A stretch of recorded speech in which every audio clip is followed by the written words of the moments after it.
कोशिश करता रहे एग्जाम मैं तुझसे बार बार लड़ेगा। तू कोशिश करता रहे एग्जाम मैं तुझसे बार बार लड़ेगा। तू अपनी ताकत लगा और मैं अपनी ताकत लगाता हूं और जमकर पढ़ाई करता हूं। अब की बार मैं तुझको भी फोड़ेगा। जय हिंद दोस्तों। तो क्या हाल है, मेरा नाम विकास। आज मैं आपको बताऊंगा सोशल साइंस 2023 बोर्ड एग्जाम के लिए 60 महत्वपूर्ण बहुविकल्पी प्रश्न पूरे किताब के लिए गए हैं। तो वीडियो को पूरा जरूर देखना, बहुत इंपॉर्टेंट वीडियो होने वाली है। 2023 में जो भी परीक्षा देने वाले क्लास 10th वाले वो इस वीडियो को जरूर देखें, ठीक है। तो चलो इस वीडियो को शुरू करते हैं। तो यहाँ पर दोस्तों देख सकते हो, सबसे पहले सोशल साइंस यानी सामाजिक विज्ञान महत्वपूर्ण बहुविकल्पी प्रश्न 70 नंबर की हमारी जो लड़ाई है इसमें मैं तुमको लड़ना सिखाऊंगा। यहाँ पर महामैराथन क्लास होने वाली है 2023 में। अगर परीक्षा देने वाले हो तो इस वीडियो को आप लोग जरूर देखना। इससे बाहर कुछ भी बोर्ड एग्जाम में नहीं आएगा, क्योंकि ये सारे के सारे बहुत ही महत्वपूर्ण प्रश्न हैं भाई साहब, ठीक है। तो वीडियो को लास्ट तक देखना, चैनल पर सब्सक्राइब करना, बेल घंटी दबाना और हाँ अपने दोस्तों के पास शेयर जरूर करना, उनकी भी हेल्प कर देना, क्योंकि हेल्प करने से हेल्प मिलती है। तो तुम्हारी हेल्प मैं कर रहा हूं तो आप लोग मेरी हेल्प थोड़ा सा करो, अपने दोस्त के पास शेयर करो, ठीक है। तो चलो और देखते हैं यहाँ पर। तो सबसे पहला यहाँ पर प्रश्न दिया गया है, फ्रांस में गणतंत्र की घोषणा किस वर्ष हुई? तो जल्दी से बताओ बच्चों। यहाँ पर क नंबर विकल्प है 1815 ईस्वी, ख नंबर विकल्प है 1830 ईस्वी, ग नंबर विकल्प है 1848 और घ है 1871। तो फ्रांस में गणतंत्र की घोषणा किस वर्ष हुई थी? तो मैं हमेशा से आपको पढ़ाता चला आया हूं, वो है भाई साहब 1848 ईस्वी। तो आप लोग ये याद कर लेना, बहुत ही इंपॉर्टेंट है, ठीक है। उसके बाद आगे आते हैं, अगला प्रश्न है, निम्नलिखित में से कौन सा देश केंद्रीय शक्तियों में सम्मिलित था? कौन सा देश केंद्रीय शक्तियों में सम्मिलित था? फ्रांस, ब्रिटेन, जर्मनी या फिर रूस? तो जल्दी से मुझे बताओ दोस्तों, कौन सा था ऐसा देश? तो वो था भाई साहब, हमेशा याद रखना, जर्मनी, ठीक है, जर्मनी। तो ये आप लोग याद कर लेना। उसके बाद आपने हिटलर के बारे में सुना होगा भाई, तानाशाह, ठीक है। उसके बाद तीसरा है, ऑटोवन बिस्मार्क का संबंध किस देश से था? तो ऑटोवन बिस्मार्क का जो संबंध था, जल्दी से बताओ मुझको, किस देश से था? तो यहां पर पहला दिया गया है भाई साहब इटली। तो यहां पर इटली से संबंधित था। तो इटली से संबंधित है या जर्मनी से या फ्रांस से या ब्रिटेन से? तो ऑटोवन बिस्मार्क का जो संबंध था तो वो आप लोग याद रख लेना, जर्मनी से संबंधित था, ठीक है, जर्मनी से। तो ये आप लोग याद कर लेना, बहुत ही इंपॉर्टेंट वीडियो है ये वाली। उसके बाद आगे है चौथा, इटली का एकीकरण किसके नेतृत्व में किया गया? तो इटली का एकीकरण किसके नेतृत्व में हुआ? सबसे पहला प्रश्न है, विलियम प्रथम से या फिर ऑटोवन बिस्मार्क से या फिर नेपोलियन या फिर गैरीबाल्डी? तो जल्दी से आप लोग बताओ यहाँ पर किसके नेतृत्व में किया गया? तो यहाँ पर याद कर लेना आप लोग भाई साहब, क्या है, गैरीबाल्डी, ठीक है। अब यहाँ पर मैं थोड़ा सा आपको बताना चाहूंगा, जो विलियम प्रथम था, ठीक है, वो कौन था? तो विलियम प्रथम जो है इंग्लैंड का प्रथम सम्राट था, ठीक है। तो ये भी आप लोग याद कर लेना। उसके बाद ऑटोवन बिस्मार्क कौन था भाई? जर्मन, आप लोग जानते हो जर्मनी से संबंधित है, जर्मन सम्राट का प्रथम चांसलर ऑटोवन बिस्मार्क का था, ठीक है। उसके बाद आता है ग नंबर विकल्प, नेपोलियन। नेपोलियन बोनापार्ट के बारे में आपने सुना होगा, ये किससे संबंधित था? फ्रांस से संबंधित था, ठीक है। आप लोग जानते हो नेपोलियन संहिता बहुत इंपॉर्टेंट है, उसको भी पढ़ लेना, ठीक है। तो आई होप आप लोग इतना समझ रहे होंगे। तो ये तो फ्रांस से संबंधित है, तो ये वाला यही हो जाएगा। उसके बाद आते हैं, पांचवा नंबर कहता है, फ्रांस की क्रांति में मुख्य भूमिका किस वर्ग की थी? तो जल्दी से बताओ। क नंबर विकल्प कुलीन वर्ग, खा है कृषक वर्ग, गा है मध्यम वर्ग और घा है मजदूर वर्ग। तो फ्रांस की क्रांति में मुख्य भूमिका किसकी थी? जल्दी से आप लोग बताओ। तो यहाँ पर हमेशा याद रखना, मध्यम वर्ग की, ठीक है। तो किसकी है? मध्यम वर्ग की। फ्रांस की क्रांति में महत्वपूर्ण भूमिका जो है वो मध्यम वर्ग ही निभाए थे, ठीक है। उसके बाद छठवां है, भारत वापस आने पर गांधी जी ने पहला सत्याग्रह कहाँ किया था? तो जल्दी से बताओ। यहाँ पर का है? चंपारण, खा है बारडोली, अहमदाबाद या खेड़ा? अहमदाबाद में गांधी जी का साबरमती आश्रम आप लोग जानते हो स्थित था, ठीक है, गुजरात। और यहाँ पर चंपारण बिहार में स्थित है। तो यहाँ पर याद रखना, चंपारण सही है। मैप वाले में भी इसमें से क्वेश्चन आएंगे, ठीक है। तो याद कर लेना दोस्तों, बहुत ही इंपॉर्टेंट है, क्योंकि भाई ये मैप वाले में भी पूछा जा सकता है। 5 नंबर का आप जानते हो आपका मैप आता है, ठीक है। उसके बाद आता है आगे, सातवां है, महात्मा गांधी ने असहयोग आंदोलन कब प्रारंभ किया था? 1919 ईस्वी को, ख नंबर विकल्प 1920 ईस्वी को, या गा है 1922 ईस्वी को, या फिर 1924 ईस्वी को? यहाँ पर आप लोगों को मैंने बोला 5 नंबर का आता है, क्योंकि जो यहाँ पर टोटल तो आपका जो आएगा 10 नंबर का आएगा मानचित्र वाला कार्य, लेकिन ये जो प्रश्न पूछे जाएंगे 5 नंबर वाले में आते हैं, ठीक है, क्योंकि 2 प्रकार से पूछा जाता है। तो ये याद कर लेना। उसके बाद है, तो यहाँ पर जल्दी से बताओ कि भाई महात्मा गांधी ने असहयोग आंदोलन कब प्रारंभ किया था? तो यहाँ पर 1919 ईस्वी को क्या हुआ था जानते हो, रॉलेट एक्ट पारित हुआ था। क्या हुआ था, रॉलेट एक्ट, ठीक है।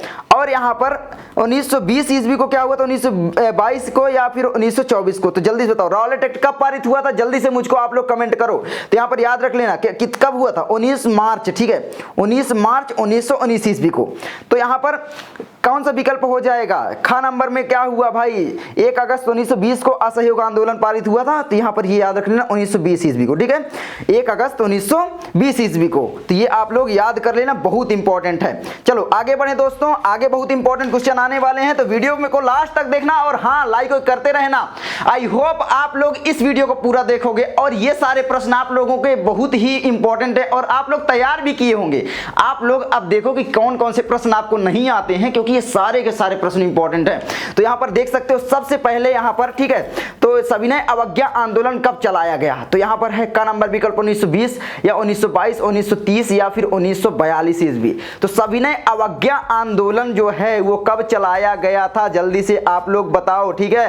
तो यहाँ पर आप लोग याद कर लेना 1930 ईस्वी को, जो आर्थिक महामंदी आई थी उसके 1 वर्ष बाद, आर्थिक महामंदी जो आई थी 1929 ईस्वी को आई थी, ये आप याद कर लेना, मैं अभी आपको दिखाता हूँ, ठीक है। 9वां क्वेश्चन है, हिंद स्वराज पुस्तक के लेखक हैं, कौन है हिंद स्वराज पुस्तक के लेखक, सरदार पटेल, बाल गंगाधर तिलक, महात्मा गांधी या सुभाष चंद्र बोस। तो हमेशा याद रखना महात्मा गांधी, महात्मा गांधी के बारे में ही ये चैप्टर ज्यादातर पूछता है, ठीक है। उसके बाद आते हैं इनके आंदोलन याद कर लो, कब हुए थे वो आंदोलन, ऐसे सारे याद कर लो, ठीक है। तो 10वां क्वेश्चन है, आर्थिक महामंदी का प्रारंभ किस वर्ष हुआ, तो कब विकल्प है 1924, 1929 या 1919 या 1934। तो मैंने अभी आपको बताया कब हुआ था, जल्दी से बताओ कि भाई जब आपका सविनय अवज्ञा आंदोलन हुआ था उसके ठीक 1 वर्ष पहले, तो यानी 1929 ईस्वी को, ऐसे आपको जल्दी याद हो जाएगा।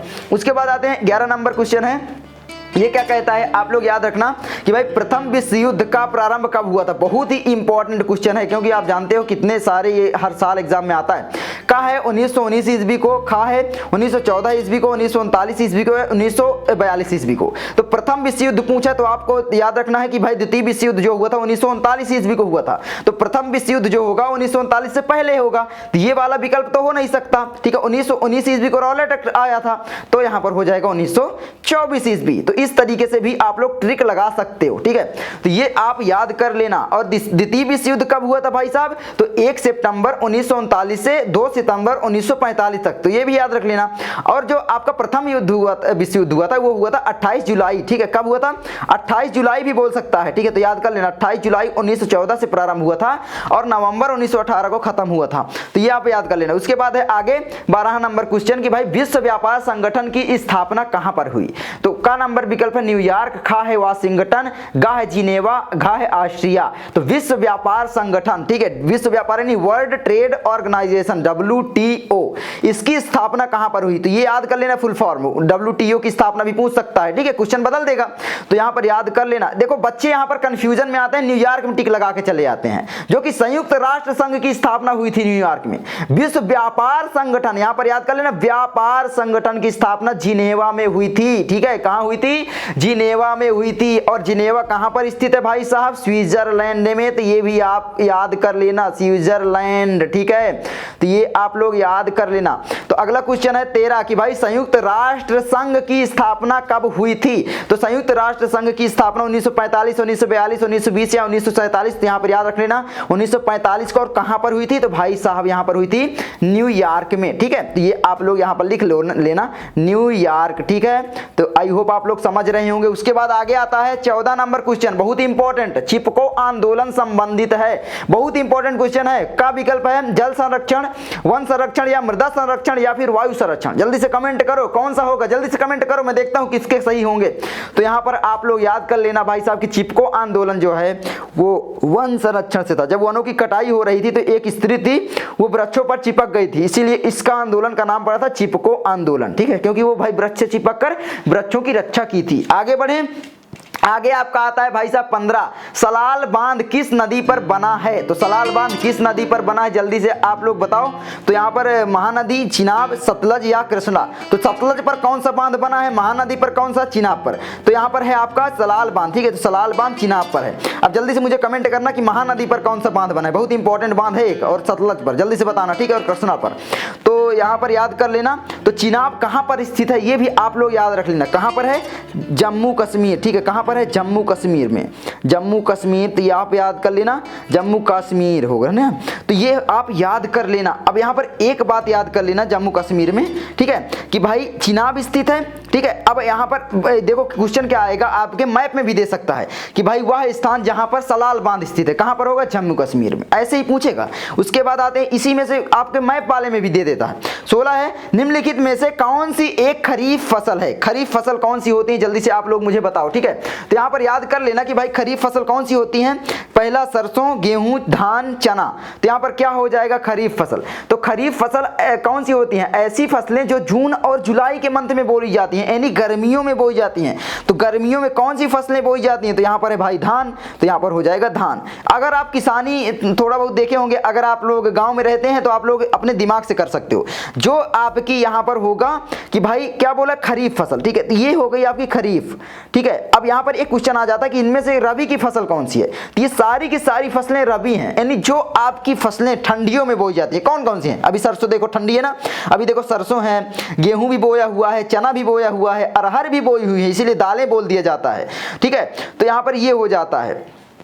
अब यहाँ पर जैसे कि भाई गर्मियों में कौन कौन सी फसलें बोई जाती हैं, तो धान हो गया है ना, मक्का हो गया, ज्वार भी बोया जाता है, बाजरा, मूंग, मूंगफली और गन्ना, ये सारी क्या है भाई, खरीफ फसलें को गर्मियों में बोई जाती है। बस इतना याद रखना गर्मियों में, और जो ठंडियों में होती हैं फसलें वो होती हैं आपकी रबी फसलें, तो आपको याद रहेगा। उसके बाद आगे बढ़े दोस्तों, आगे आपका क्या क्वेश्चन आता है, 17 नंबर क्वेश्चन की कपास की खेती के लिए सबसे उचित भूमि कौन सी है।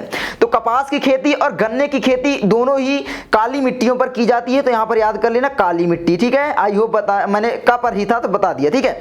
उसके बाद आगे बढ़े तो आगे है आपका 18 नंबर क्वेश्चन, निम्नलिखित में से किस राज्य में सीढ़ीदार खेती की जाती है। यहाँ पर का है पंजाब, का है हरियाणा, गा उत्तर प्रदेश, गा उत्तराखंड।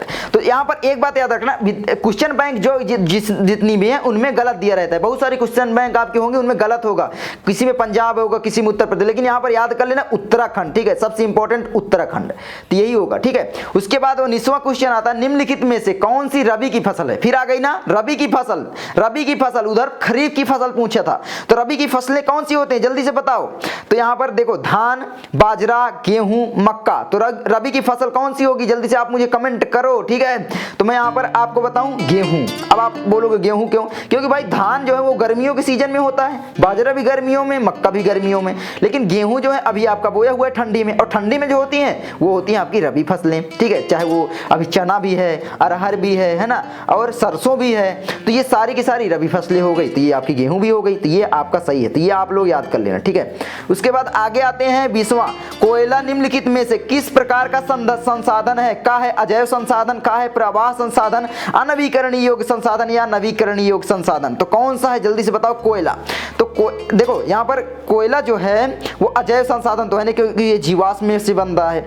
प्रवाह संसाधन, अनवीकरण संसाधन या नवीकरण, तो यहाँ पर याद कर लेना क्या हो जाएगा आपका 20वां का, जल्दी से मुझे कमेंट करना, लेकिन मैं बता दूं अनवीकरण, ठीक है। अनवीकरण संसाधन क्या है, ऐसे संसाधन सिंपल कि जिनको हम दोबारा प्रयोग नहीं कर सकते। कोयला को हम एक बार प्रयोग कर लिए, वो दोबारा प्रकृति उसको नहीं बना रही है, मतलब हम उसको दोबारा प्रयोग अब नहीं ले पाएंगे, तो वो हो जाता है अनवीकरण संसाधन, ठीक है। और अजैव तो बिल्कुल नहीं है, क्योंकि जीवाश्म ईंधन चाहे वो पेट्रोल हो, चाहे वो डीजल हो, है ना, जितने भी हैं, मिट्टी का तेल भी। और यहाँ पर 21वां है, निम्नलिखित में से कौन सा गैर परंपरागत ऊर्जा स्रोत है। तो कौन सा है गैर परंपरागत ऊर्जा स्रोत, जल्दी से आप लोग मुझे बताओ, जल्दी से बताओ, जल्दी से बताओ भाई साहब, ठीक है। तो कोयला, पेट्रोलियम, सौर ऊर्जा या प्राकृतिक गैस। तो यहाँ पर याद रखना सौर ऊर्जा, ठीक है। गैर परंपरागत का मतलब है ऐसे संसाधन जो हाल ही में प्राप्त हुए, जिनको मतलब प्राप्त तो पहले से थे, लेकिन जिनको उपयोग करने की विधियां अभी हमको मालूम चली हैं, वो होते हैं आपके गैर परंपरागत संसाधन। आई होप आप लोग समझ गए होंगे। उसके बाद आगे बढ़े, निम्नलिखित में से कौन सा नवीकरणीय योग्य संसाधन नहीं है। नवीकरणीय योग्य संसाधन यहाँ पर याद रख लेना, जल्दी से टिक मत मार देना। पवन ऊर्जा, ये तो हमारी भाई नवीकरणीय योग्य संसाधन है। जल हम दोबारा प्रयोग कर सकते हैं, जीवाश्म ईंधन नहीं कर सकते, तो यही हो जाएगा। और वन, ये तो है ही है नवीकरणीय योग्य संसाधन। उसके बाद आगे आए 23वां आपका आता है झारखंड का कोडरमा अग्रणी उत्पादक है, तांबा का, लौह अयस्क का, अभ्रक का या सोने का। तो यहाँ पर याद रख लेना अभ्रक का, ठीक है, किसका है, अभ्रक का, तो यहाँ पर याद कर लेना अभ्रक का। 24 क्वेश्चन कहता है निम्नलिखित में से कौन सा परिवहन साधन भारत में प्रमुख साधन है। तो कौन सा परिवहन साधन भारत में प्रमुख साधन है, रेल परिवहन, सड़क परिवहन, पाइपलाइन या वायु परिवहन। तो यहाँ पर याद कर लेना रेल परिवहन भारत में प्रमुख साधन है। अब आप बहुत सारे बच्चे कमेंट करते हैं भैया सड़क परिवहन, मैं आपकी बात क्लियर भी कर दूं, सड़क परिवहन है लेकिन सबसे मुख्य है रेल परिवहन, क्योंकि रेल से एक जगह से दूसरी जगह तक ट्रांसपोर्टेशन बहुत ही दूर तक जाते हैं, हम तो सड़क परिवहन को बहुत कम करते हैं, ठीक है। तो यहाँ पर रेल परिवहन मुख्य है, तो ये याद कर लेना, दोबारा कमेंट मत करना, आप लोग हो सके तो गूगल भी कर सकते हो, पढ़ लो इसके बारे में, ठीक है। और बहुत सारे हवाई जहाज बोलते हैं वायु परिवहन, ऐसा नहीं है, ठीक है, यही है। और सबसे सस्ता संसाधन वायु परिवहन, अभी मैं बता, सॉरी वायु परिवहन कहाँ यार, जल परिवहन, ठीक है। उसके बाद अगला आता है 25 नंबर क्वेश्चन कहता है यातायात का सबसे सस्ता साधन कौन सा है। तो यहाँ पर का विकल्प है सड़क मार्ग, रेल मार्ग, जल मार्ग या वायु मार्ग। तो यातायात का सबसे सस्ता मैंने अभी आपको बता दिया जल मार्ग है ना, यही होगा। उसके बाद आगे आते हैं पश्चिमी रेलवे का मुख्यालय कहाँ स्थित है, दिल्ली में, कोलकाता में, मुंबई में या अमृतसर में। तो यहाँ पर याद कर लेना मुंबई में, ठीक है, मुंबई में। अब यहाँ पर अमृतसर में बताने वाला था कि भाई यहाँ पर जलियांवाला बाग हत्याकांड उपस्थित है, तो जलियांवाला बाग हत्याकांड अगर पूछे तो अमृतसर, मैथ में बहुत क्वेश्चन आता है ये वाला, तो याद कर लेना, पक्का आएगा, ठीक है।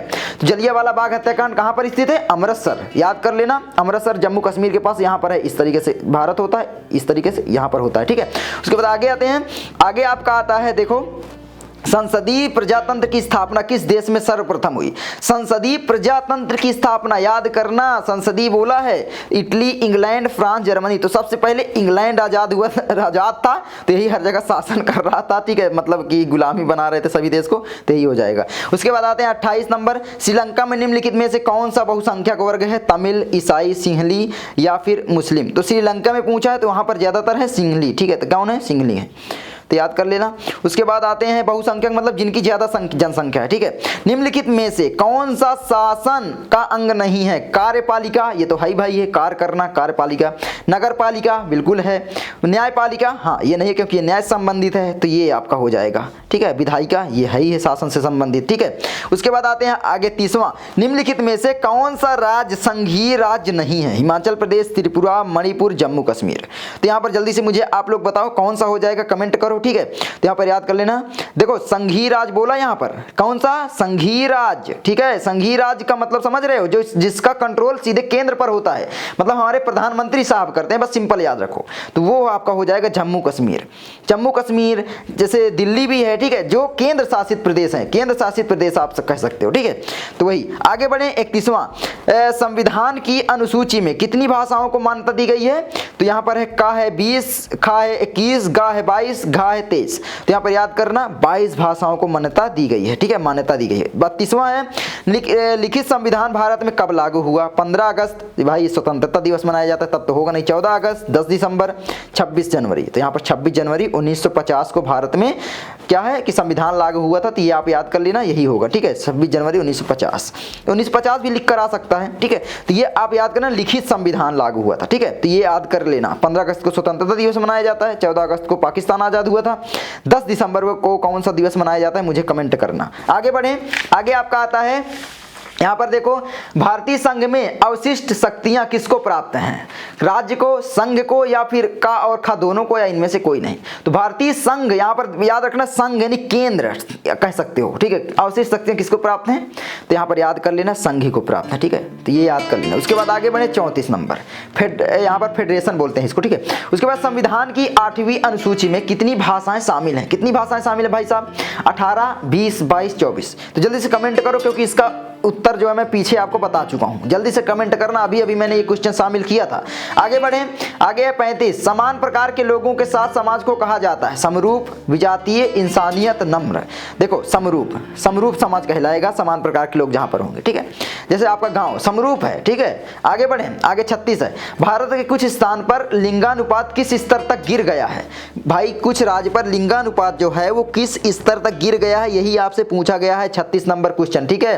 तो जल्दी से आप लोग मुझे कमेंट करो, जल्दी से कमेंट करो। तो यहाँ पर याद कर लेना भाई 800, ठीक है, लिंगानुपात 800 तक गिर गया है। उसके बाद आगे बढ़े यहाँ पर है 37, भारत में पंचायती राज की स्थापना हुई थी, तो कब हुई थी? 1980 में या 1990 में, 1992 में, 2004 में? तो जल्दी से मुझे बताओ कि भाई भारत में पंचायती राज सर्वप्रथम कब लागू? पंचायती राज का मतलब है जो आपके मुखिया बनते हैं ना, प्रधान जिनको बोला जाता है गाँव का, वो होता है पंचायती राज, ठीक है, यानी ग्राम पंचायत बोला जाता है ना, तो वही है। तो वो कब लागू हुआ था यहाँ पर पूछा गया बच्चों, तो जल्दी से बताओ। मैं बच्चों बोल देता हूँ, मेरे दोस्तों, ठीक है, तो दोस्तों तो जल्दी से बताओ कब होगा। तो यहाँ पर याद कर लेना 1992 को, ठीक है, कब हुआ? 1992 को। उसके बाद आगे आता है 38 नंबर क्वेश्चन, भारत में राज्य का आधिकारिक धर्म है, भारत में राज्य का आधिकारिक धर्म कौन सा? हिंदू धर्म, इस्लाम धर्म, ईसाई धर्म, कोई नहीं। तो यहाँ पर कौन सा होगा? जल्दी से बताओ मुझे। हिंदू धर्म, ठीक है, नहीं यार नहीं। मुस्लिम धर्म, नहीं नहीं, कोई नहीं, क्योंकि भारत में सभी धर्मों को सामान्य मान्यता दी जाती है, कोई भी धर्म अपना प्रसार प्रचार कर सकता है,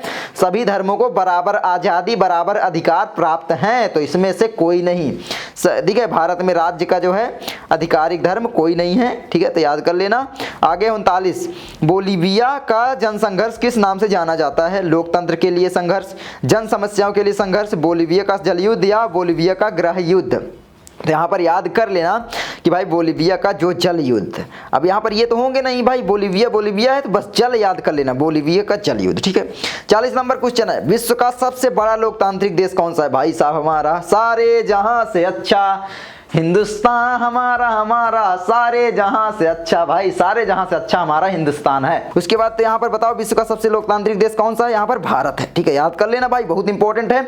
उसके बाद आते हैं आगे आपका आता है 41 नंबर क्वेश्चन, निम्नलिखित में से किस देश को छोड़कर हर जगह तानाशाही पर लोकतंत्र को प्राथमिकता दी जाती है?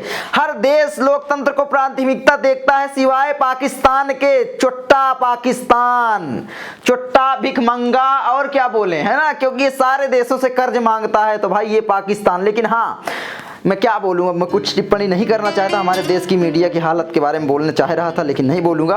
42 से निम्नलिखित में से कौन भारत में गरीबी का कारण है? बढ़ती जनसंख्या, बेरोजगारी, अशिक्षा, उपरोक्त सभी। तो भारत में गरीबी का कारण कौन सा है? जल्दी से मुझे कमेंट करो।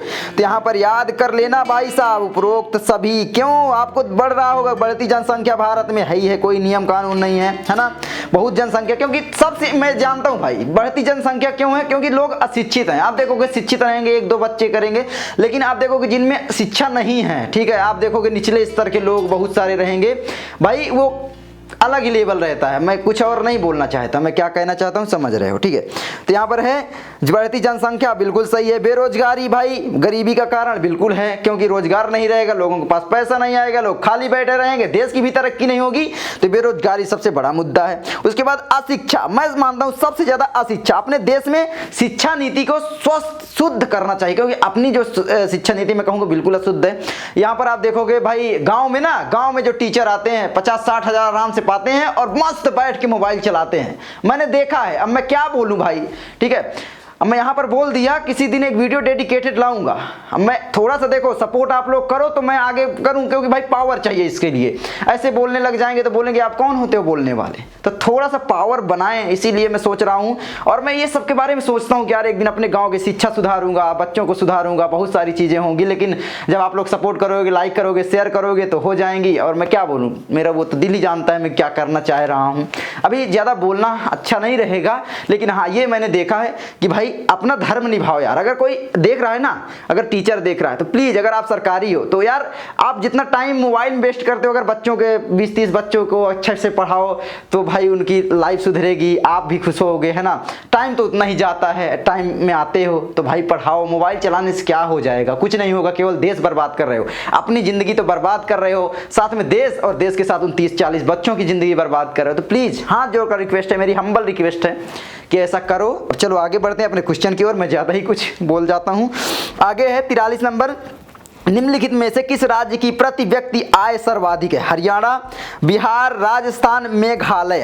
तो यहाँ पर जल्दी से मुझे बताओ कौन सा हो जाएगा। तो यहाँ पर हरियाणा, आप जानते हो हरियाणा में बहुत ही लोग शिक्षित हैं, जहाँ पर शिक्षित रहेंगे वहाँ पर प्रति व्यक्ति आय भी सर्वाधिक होगी। बिहार में आप जानते हो गरीबी भूखमरी बहुत ज़्यादा है, राजस्थान में भी ऐसे ही है क्योंकि वहाँ पर बहुत सारे रेगिस्तान वगैरह है ना, मेघालय इसी तरीके से ये वाला हो जाएगा। उसके बाद आगे आते हैं आपका आगे आपका आता है, मैं डर गया कि माइक लगाया हूं कि नहीं, क्योंकि एक बार ऐसे ही माइक नहीं लगाया था, वीडियो पूरी खराब हो गई थी भाई। 30-40 मिनट बकर बकर किया और पता लगा वीडियो ही शूट नहीं हुई। कभी हो जाता है, कभी मोबाइल नहीं चालू रहता, कभी कैमरा, कभी माइक, भूल जाते हैं, ठीक है, प्रेशर रहता है आप लोगों को वीडियो देना, तो ये हो जाता है। तो यहाँ पर 44 नंबर है, सामान्यतः किस देश का विकास निम्नलिखित में से किस आधार पर निर्धारित किया जाता है? प्रति व्यक्ति आय, औसत साक्षरता स्तर, लोगों के स्वास्थ्य की स्थिति, उपर्युक्त सभी।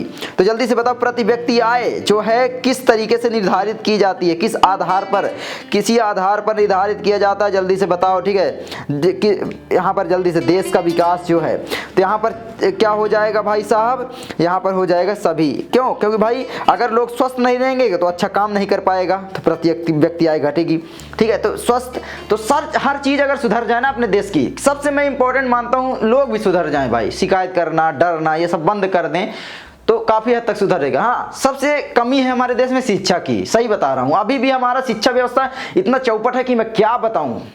कुछ एक डेडिकेटेड वीडियो लाऊंगा किस तरीके से होता है, मैं जो देखा हूं ना वो बताऊंगा, सरकारी स्कूलों की पूरी पोल खोलूंगा, ठीक है, जल्दी वीडियो लाऊंगा मैं, क्योंकि भाई फिर मजा नहीं आएगा। उसके बाद आते हैं 45, निम्नलिखित में से देश में से मानव विकास सूचकांक के लिहाज से किस देश की स्थिति अन्य से बेहतर है? बांग्लादेश, श्रीलंका, नेपाल, पाकिस्तान। जल्दी से आप लोग मुझे कमेंट करो कौन सा हो जाएगा। तो किस इनमें से किसकी स्थिति क्या है, बेहतर है? तो ये यहाँ पर पूछा गया है, ठीक है। तो यहाँ पर पाकिस्तान यहाँ पर है, आ गया भाई पाकिस्तान, ठीक है। पता नहीं, मुझे तो लगता है बांग्लादेश है, ससुर भिखमंगा है, क्या बोले। आगे 46 है, निम्नलिखित में से किसे औसत आय भी कहा जाता है? किसे औसत आय भी कहा जाता है? जल्दी बताओ, राष्ट्रीय आय को, प्रति व्यक्ति आय को, कुल आय को, या उपरोक्त सभी को औसत आय कहते हैं? जल्दी से मुझे कमेंट करके बताओ। तो यहाँ पर आपका हो जाएगा प्रति व्यक्ति आय को औसत आय भी बोला जाता है। उसके बाद 47 है, निम्नलिखित में से किसको कृषि क्षेत्रक कहते हैं? किसको कहते हैं? का है प्राथमिक क्षेत्रक, द्वितीय क्षेत्रक, तृतीय क्षेत्रक, या चतुर्थक क्षेत्रक? तो जल्दी से बताओ किसको कहते हैं कृषि क्षेत्रक? तो जल्दी से बताओ, ठीक है, मैं बता दूं यहां पर। तो क्या हो जाएगा, प्राथमिक क्षेत्रक को भी कृषि क्षेत्रक कहते हैं, ठीक है। ये कृषि क्षेत्रक प्राथमिक क्षेत्रक के अंतर्गत आता है। 48 है, भारत में जीविका का प्रमुख स्रोत है, तो क्या है? का है उद्योग, खा है कृषि, गा है व्यवसाय, और इनमें से कोई भी नहीं। तो भारत में जीविका का प्रमुख उद्योग क्या है? जल्दी से आप लोग मुझे बताओ। तो यहाँ पर याद रख लेना कृषि, क्योंकि भारत में ज्यादातर कृषक पाए जाएंगे, है ना, तो कृषि। उसके बाद आगे बढ़े, आगे आपका आता है 49 नंबर क्वेश्चन, बहुत इंपॉर्टेंट। निम्नलिखित में से कौन सा ग्रामीण क्षेत्र में विकास का लक्ष्य है? नियमित कार्य, उचित कीमत, बेहतर मजदूरी, उपरोक्त सभी। तो यहाँ पर भाई लोग क्या हो जाएगा, जल्दी से मुझे आप लोग बताओ। तो यहाँ पर हो जाएगा उपरोक्त सभी, ठीक है। उसके बाद आते हैं 50, बहुराष्ट्रीय कंपनियों द्वारा किए गए निवेश को क्या कहते हैं? व्यय, विदेशी निवेश, उत्पादन या वितरण? जल्दी से बताओ, उत्पादन या वितरण, ये सारे में से कौन सा हो जाएगा?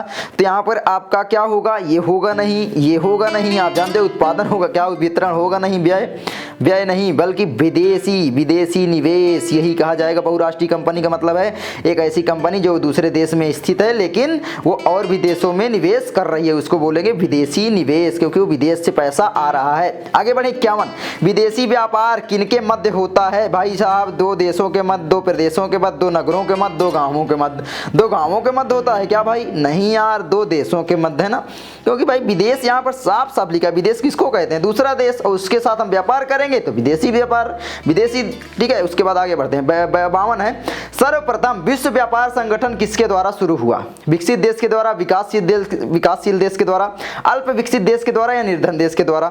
बहुत इंपॉर्टेंट क्वेश्चन है, और ये बहुत सारे क्वेश्चन मैंने मॉडल पेपर से लिए हैं। मैं आपको अगर दिखाऊं तो मेरे पास बहुत सारे मॉडल पेपर भाई राव रखे हैं, बहुत सारे रखे हुए, मैं आपको कितना दिखा दूं यार, ये देखो बहुत सारे रखे हैं। आगे बढ़े, आगे आपका है जो सर्वप्रथम विश्व व्यापार संगठन किसके द्वारा शुरू हुआ था? जल्दी से बताओ, विकसित देश, विकासशील, विकसित, या फिर निर्धन देश के द्वारा? किसके द्वारा शुरू हुआ था? जल्दी से कमेंट करो। तो मैं आपको बता दूं यहाँ पर, चलो मैं बता देता हूँ, ठीक है, वो है आपका विकसित देश के द्वारा, ठीक है। आगे बढ़े 53, निम्नलिखित में से भारत प्रमुख रूप से किसका आयात करता है? चाय का, खाद्यान्न का, जूट का सामान, या कच्चा पेट्रोलियम? तो याद करना कि यहाँ पर आयात का मतलब होता है कि भाई दूसरे देशों से सामान को लाना, ठीक है। तो यहाँ पर कौन से सामान को भारत लाता है? चाय को तो खुद बना लेता है हमारा भारत, ठीक है। जूट का सामान बिल्कुल नहीं, क्योंकि जूट हमारे देश में ही उत्पन्न हो जाती है। खाद्यान्न पर हम पूरा तरह से निर्भर नहीं है दूसरे देशों पर। तो यहाँ पर है कच्चा पेट्रोलियम, याद कर लेना। उसके बाद अगला है 54, ठीक है। भारत में उपभोक्ता संरक्षण अधिनियम कब लागू किया गया? 1982 को, 1984, 1985 को या 1986? उपभोक्ता संरक्षण अधिनियम का मतलब है भाई जो भी आप लोग सामान खरीदते हो, जो भी कंपनी आपको सामान दे रही है, वहां पर सरकार के द्वारा कुछ नियम बनाए गए कि वो कंपनी आपके साथ फ्रॉड ना कर सके, उसी को बोलते हैं उपभोक्ता संरक्षण अधिनियम, ठीक है। जैसे प्राइस लिखना, ये सारी चीजें, उसमें क्या सामान आप बेच रहे हो ये सारी जानकारी ग्राहक को देना, ये सारी चीजें उसमें शामिल होती हैं, ठीक है। तो अपने अधिकार को जानो भाई साहब। तो का है 1982, का है 1984, गा है 1985 को या 1986 को? तो जल्दी से बताओ यहाँ पर, ठीक है। तो यहाँ पर जो सही विकल्प हो जाएगा वो हो जाएगा आपका 1986 को। तो याद कर लेना, बहुत इंपॉर्टेंट क्वेश्चन है। आगे है आपका 55, एक मार्ग किन वस्तुओं के लिए प्रमाणित चिन्ह है? ठीक है, एक मार्ग किन वस्तुओं के लिए प्रमाणित चिन्ह है? उपयोग वस्तु, सेवा वस्तु, खाद्य पदार्थ या इलेक्ट्रॉनिक वस्तुओं के लिए? तो कौन सा यहाँ पर जल्दी से बताओ विकल्प होगा? तो यहाँ पर आपका हो जाएगा खाद्य पदार्थ के लिए। तो याद कर लेना, बहुत इंपॉर्टेंट है। आगे बढ़े दोस्तों, आगे हमारा जो लास्ट है देखो यहाँ पर आ सकता है कि भाई कौन सा दिन राष्ट्रीय उपभोक्ता दिवस के रूप में मनाया जाता है? 56 क्वेश्चन है, ठीक है। 24 मार्च को, 24 मई को, 24 सितंबर को या 24 दिसंबर को? जल्दी से आप लोग कमेंट करो मुझे, ठीक है। इसका आप लोग कमेंट करना, आप लोग गूगल में सर्च करके। चलो आगे मैं बढ़ती हूँ। आगे आपका 57, विश्व व्यापार संगठन का मुख्यालय कहाँ है? मैंने आपको बताया था, तो इसका भी आप लोग कमेंट कर देना। पीछे मैंने इसको बताया था, ठीक है, इसके बारे में मैंने आपको बताया था, भले ही क्वेश्चन नहीं था लेकिन बताया था। तो जल्दी से बताना, विश्व व्यापार संगठन WTO के बारे में मैंने बताया था, याद करो, जल्दी से कमेंट करो। आगे बढ़े, 58 है, भंडारण को किस क्षेत्र में सम्मिलित किया जाता है? तृतीयक, प्राथमिक, द्वितीयक या चतुर्थ? जो भंडारण होता है किस क्षेत्र में शामिल किया जाता है? जल्दी से आप लोग बताओ। तो यहाँ पर आपका हो जाएगा तृतीयक, ठीक है। तो याद कर लेना। आगे बढ़े, 59, निम्नलिखित में से सार्वजनिक क्षेत्र में कौन नहीं है? रेलवे नहीं है, डाकघर नहीं है, सेल नहीं है या टिस्को नहीं है? ठीक है, टिस्को। तो जल्दी से बताओ यहाँ पर कौन सार्वजनिक क्षेत्र में नहीं है? तो सार्वजनिक क्षेत्र में यहाँ पर रेलवे भी है, ठीक है, डाकघर भी है। तो इन दोनों में से कोई होगा तो जल्दी से कमेंट करो मुझे, ठीक है। तो यहाँ पर मैं आपको बताऊं तो ये हो जाएगा टिस्को, ठीक है। सेल तो है ही सार्वजनिक क्षेत्र में भाई, जो भी सेल होती है वो सार्वजनिक होगी, कोई ऐसा थोड़ी नहीं कि भाई एक लोग, सेल का मतलब बेचना यहाँ पर हो सकता है, ठीक है। आगे बढ़े, भारत में शिशु मृत्यु दर निम्नतम किस राज्य में है? केरल में, बिहार में, पंजाब में, हरियाणा में? ठीक है, तो जल्दी से बताओ यहाँ पर किस में है? तो यहाँ पर जो शिशु मृत्यु दर है वो केरल में सबसे कम है, याद कर लेना, केरला, ठीक है। तो बस दोस्तों यही थे बहुत सारे इंपॉर्टेंट क्वेश्चन। आई होप आपको ये वीडियो अच्छी लगी होगी। अगर अच्छी लगी तो प्लीज वीडियो को लाइक करना गिटार बजाने के साथ साथ, और चैनल पर नए हो तो सब्सक्राइब करना, बेल घंटी दबाना, और जिस टॉपिक पर वीडियो चाहिए कमेंट भी करना, ताकि पता चले कि आपका विकास भैया किस टॉपिक पर वीडियो बनाए। बोलना भैया इस टॉपिक पर वीडियो बनाओ, आपको वीडियो मिल जाएगी, ठीक है। क्योंकि आप नहीं बताओगे तो मुझको पता कैसे चलेगा। तो जल्दी से बताओ, और बताने के साथ अपने दोस्तों के पास शेयर करो और सब्सक्राइब करो, ठोको जल्दी से, इतना तेजी से नहीं कि स्क्रीन फूट जाए। और बस यही बोलूंगा अब कि भाई ना वफा होगी ना वफा की बात होगी, जो भी होगी एग्जाम के बाद होगी, ठीक है। बस यही अपने बोल देना। चलो मैं मिलता हूं आपसे अगली वीडियो में, तब तक के लिए जय हिंद, जय भारत।